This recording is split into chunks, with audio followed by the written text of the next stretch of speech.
Hello students, आप सभी का हमारे चैनल में स्वागत है। आज मैं आपको फिजिक्स का एक मोस्ट इम्पॉर्टेंट टॉपिक पढ़ाऊंगा और वह है आज इस फिगर के सवाल में बताऊंगा उसमें से, जो कि ये फिगर प्रत्येक वर्ष इसी प्रकार का एक क्वेश्चन लॉन्ग क्वेश्चन पूछा जाता है। और इस फिगर को आज मैं ऐसे बताऊंगा, आज के बाद आपको फिगर में कभी भी कोई दिक्कत नहीं होगी। एक तो मैं आपको ऐसे बताऊंगा कि एक बार आप फिगर देख के ही उसका आंसर बता देंगे। बस आपको फिगर एक बार अच्छे से समझना है ये किस क्रम में है, क्या फार्मूले होंगे, उसके बाद फार्मूले हम लगा देंगे, आंसर आ जाएगा।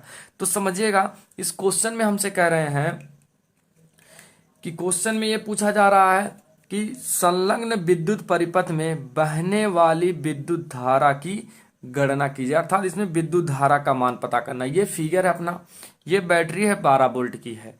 यहाँ 1 ओम का तार लगा हुआ है, यहाँ 2 ओम का, यहाँ 6, यहाँ 1, यहाँ 4 और 1 यहाँ लगा है। तो देखिए, आप लोगों ने पढ़ा होगा प्रतिरोधों का संयोजन, एक होता श्रेणी क्रम में होता और एक समांतर क्रम। तो पहले हम इसका फार्मूला देख लेते हैं। जैसे यहां अगर हम देखें तो जैसे श्रेणी क्रम, तो इसका फार्मूला होता है R बराबर R1 plus R2 plus R3।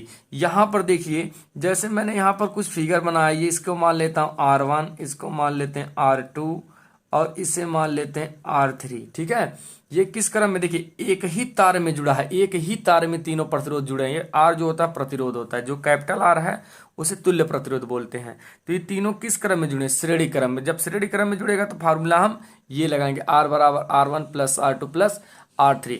इसी प्रकार आपसे समांतर क्रम जब पूछेगा तो समांतर क्रम, तब देखिए formula 1/R equal to 1/R1 plus 1/R2 plus 1/R3। इसका फिगर भी हम लोग समझ लेते हैं। जैसे देखिए यहां पर ये इसका फिगर है। अब इसमें हम क्या करेंगे, ये प्रतिरोध का सिंबल है, इसे मान लेते हैं R1, ये हो जाएगा R2 और ये हो जाएगा R3। इसमें देखिए क्या खास बात है समांतर क्रम में, इसमें देखिए अलग अलग अपने तार जुड़े हुए हैं, 3 तार हैं जो अप टू डाउन जुड़े हुए हैं। अब हम ये समझ गए कि श्रेणी क्रम, जैसे कि ये है श्रेणी क्रम और ये है समांतर क्रम, तो फार्मूले हम सीख गए। अब हम फार्मूला लगाते हैं, तो समझते हैं। अब जैसे यहां पर हम देखें, अब तो समझ लेते हैं पहले, विदाउट सवाल को सॉल्व किए ऐसे ही आंसर। देखिए अगर मैं आपसे बोलूं 1 ओम ये, 4 ओम ये और 1 ओम ये, तो ध्यान से देखिए, तो ये तीनों एक ही तार में जुड़े हैं कि नहीं जुड़े हैं। तो मैं यहां से देखा कि 1 ओम, 4 ओम और 1 ओम ये श्रेणी क्रम में जुड़े हैं, और श्रेणी क्रम का फार्मूला होता है R बराबर R1 plus R2 plus R3। इसका मतलब इन तीनों को जोड़ना है, तो 1 में 4 जोड़ेंगे 5 हो जाएगा, 5 और 1 6 हो जाएगा। अब उसके बाद फिर अगर हम देखें तो इन पूरे को जब हमने सॉल्व कर दिया तो ये एक तार कुछ ऐसे, मतलब सीधे ऐसे बन जाएगा। उसके बाद ये जो 6 होगा, ये 6 और ये 6 दोनों किस क्रम में हो जाएंगे, वो समांतर क्रम में जाएंगे, क्योंकि 2 तार से जुड़ जाएंगे, एक तार ये जुड़ा है, एक तार इसको सॉल्व किए वो। तो 1/6 और 1/6, क्योंकि फार्मूला होता है 1/R equal to 1/R1 plus 1/R2। 1/6 1/6 solve कर देंगे तो 3 आ जाएगा। अब उसके बाद आगे अगर हम देखें तो इसको जब सॉल्व कर देंगे, टोटल इधर आ गया 3। अब 3 ये, 3 और 2 5 और 5 1 6, क्योंकि ये सब फिर किस क्रम में हो जाएंगे, श्रेणी क्रम में हो जाएंगे। तो हमारा टोटल प्रतिरोध आ गया 6। अब वोल्ट अगर यहाँ पर देखें तो 12 है। हमसे पूछा जा रहा है विद्युत धारा बताइए, तो विद्युत धारा I बराबर क्या होता है, B/R। B का मान 12 है और R का मान हमारा 6 आ गया, तो 6 को हम 12 से भाग देंगे 2, यही हमारा आंसर भी हो जाएगा। तो अब हम इसे लगाना सीखते हैं। तो देखिए अगर मैं इसको कुछ मानूं, जैसे मान लिया मैंने इसे मान लिया R1, इसे मान लिया R2 और इसे मान ले रहा हूं R3, तो आप ही देखिए R1 R2 और R3 किस क्रम में है, श्रेणी क्रम में है। तो मैं इतना सॉल्व कर लेता हूं, R1 R2 और R3 श्रेणी क्रम में है। तो अब हम देख लेते हैं हमने क्या लिखा है, R1 R2 तथा R3 किस क्रम में, श्रेणी क्रम में, तब तुल्य प्रतिरोध। देखो ये फार्मूला था श्रेणी क्रम का। अब इसे हम वैल्यू रख लेते हैं। यहां पर देखें R1 का मान था 1 ओम, R2 का मान है 4 ओम और R3 का मान है 1 ओम। यहां से हम देखें तो हमारा टोटल प्रतिरोध इसका आ जाएगा 1 4 5 और 1 6, ये हो जाएगा हमारा। ठीक है, अब इसके बाद अगर हम आगे देखें तो यहां अगर हम अब देखें तो हमने इसे इसे और इसे श्रेणी क्रम में जोड़ दिया। अब अपना प्रतिरोध, अब ये सवाल में आप नहीं बनाएंगे, इसे अपने दिमाग में बनाएंगे। तो देखिए इसे हमने सॉल्व कर दिया तो कुछ प्रतिरोध हमारा इस तरह से बन जाएगा, और इसका मान कितना आ गया था, 6 ओम। अब आप देखिए ये 6 और ये 6, देखिए 2 तार हो गया कि नहीं। अब ये दोनों किस क्रम में हो जाएंगे, समांतर क्रम में हो जाएंगे।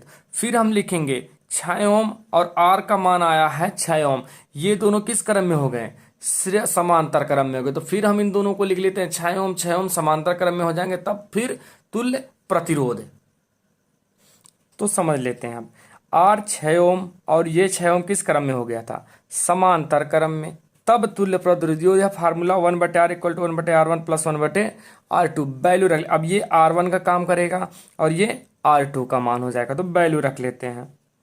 यहां से देखें 1/r1 का मान है 6 ओम और इसका भी मान है 6 ओम। यहां से हम R का मान निकालें अर्थात तुल्य प्रतिरोध का। तो ये 1/r बराबर, यहां देखें तो एलसीएम हमारा क्या है, समान है, अर्थात हर हमारा समान है। और जब हर समान है तो चिन्ह के प्लस है, तो जोड़ लीजिए, 1 और 1 2 हो जाएगा।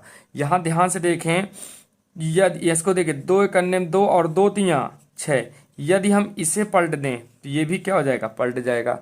अर्थात हर को अंश बना देते हैं और अंश को हर बना देते हैं। या फिर देखिए आर का गुणा 1 में कर दे तो आर ही आएगा, 3 का गुणा 1 में कर दे तो भी, तो मतलब आर बराबर हमारा वैल्यू आ जाएगा 3 ओम। आ जाएगा कि नहीं आ जाएगा। ये तो हमारा हुआ, अभी 2 वैल्यू हमने सॉल्व किया। अब हम फिगर में देखते हैं उसे आगे कैसे सॉल्व करेंगे। ध्यान से देखिए, हमने ये पूरा इधर सॉल्व कर लिया, इसको भी सॉल्व कर दिया। अब ये तार कुछ अपना ऐसा बनने वाला है, देखिए ऐसा बन जाएगा और इसका मान आ गया हमारा 3 ओम। अब फिर हम ध्यान से देखें, 3 ओम ये, 2 ओम का ये, 1 ओम ये दोनों किस क्रम में हो जाएंगे अपना, ठीक है। देखिए ध्यान से, 3 ओम, 2 ओम और ये 1 ओम, ये देखिए एक तार से जुड़ जाएंगे कि नहीं, देखिए एक ही तार से सब है। अब ये फिर 3 2 और 1 फिर श्रेणी क्रम में हो जाएंगे, फिर हम तुल्य प्रतिरोध निकाल लेंगे, ठीक है। इसका मतलब 3 ओम, 2 ओम, 1 ओम श्रेणी क्रम में है। तब देखते हैं तुल्य प्रतिरोध। देखिए R 3 ओम, 2 ओम तथा R1 श्रेणी क्रम में हूं, तब तुल्य प्रतिरोध। देखिए फार्मूला, ये पहला वाला R1 का मान होगा, ये दूसरा R2 का और ये R3 का मान होगा। तो वैल्यू रख लेते हैं, R1 का मान है 3 ओम, R2 का मान है 2 ओम और R का मान है 1 ओम। 3 और 2 हो जाएगा 5 और 1 हो जाएगा 6, अर्थात हमें कुल प्रतिरोध जो आ गया वो 6 आ गया। अब देखिएगा फिगर में हम देख लेते हैं, उसमें 12 वोल्ट था, ठीक है। हमसे धारा पूछा जा रहा है तो उसे भी निकाल लेते हैं। अब जरा समझिएगा, यहां पर देखें तो बैटरी हमारी कई वोल्ट की थी, 12 वोल्ट की। इसका मतलब विभव का मान है 12 और हमने टोटल सॉल्व कर लिया है, तो उसका मान कितना आया है 6 ओम। और हमसे पूछा क्या जा रहा है, विद्युत धारा बताइए। तो अब हम विद्युत धारा लगा लेते हैं, फार्मूला आंसर आ जाए।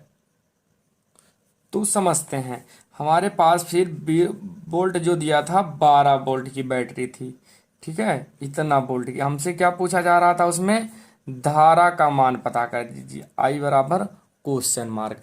अब देखिए हम किसका रूल लगा दें, ओम के नियम से, ओम के नियम से, ठीक है। अब देखिए ओम के नियम से अगर हम लगा दें तो ये होता है B बराबर IR होता है। और हमसे पूछा जा रहा I का मान, तो देखिए I बराबर हो जाएगा B/R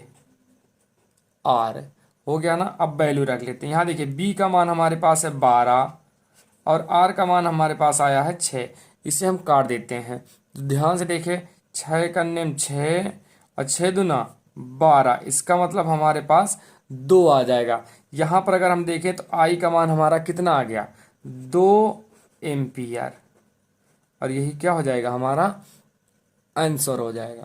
तो इसी प्रकार का वीडियो पाने के लिए आप लोग हमारे चैनल को लाइक, सब्सक्राइब और शेयर करना ना भूलें। वीडियो देखने के लिए धन्यवाद। जय हिंद।